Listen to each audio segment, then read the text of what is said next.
আমরা 18 দিন যাবত আন্দোলন করছি। এখন আমরা এই আন্দোলনে সরকার আমাদের কথায় কর্ণপাত করছে না।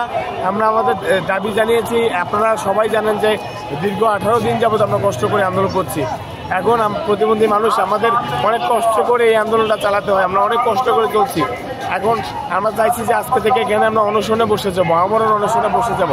তো পুলিশ বলছে ভাই এখানে অনশন করার জায়গা না, এই জায়গায় আপনারা অনশন করিয়েন না, আমরা আপনারা শহীদ মিনারে গিয়ে অনশন করেন। আমরা বললাম যে না, আমাদের জন্য এটাই ভালো জায়গা, কারণ এখানে আশেপাশে থানা আছে এবং এই জাদুঘরের সামনে যে কোনো একটা জায়গায় আমাদের বসার সুযোগ করে দেন।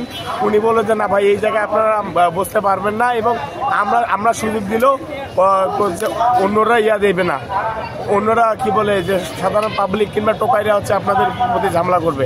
এটাই পুলিশের সাথে আলোচনা হচ্ছিল। এখন আমরা কোনো সিদ্ধান্ত নিইনি আমরা কি করব, তবে আমরা অনুসন্ধানে যাচ্ছি, এটা মোটামুটি চূড়ান্ত।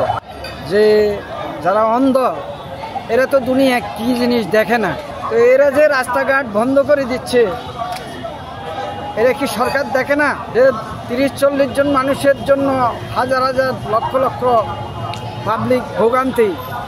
সেখানে এই অন্ধ যারা, ওনারা তো ভিক্ষা করলেও ভিক্ষা করতে পারত, কারো কাছে হাত চাইলে তো টাকা পাইতো, তার চেয়ে যা ওনারা যে বেতন পাইব তার চেয়ে তো বেশি টাকা এরা ইনকাম করতে পারে। কিন্তু এরা তো হাত চায় না।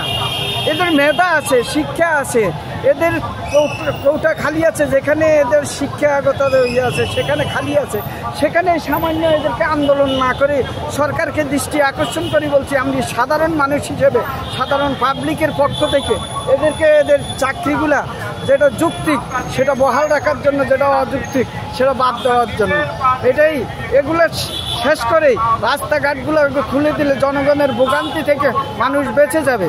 এটাই সরকারের কাছে দৃষ্টি আকর্ষণ।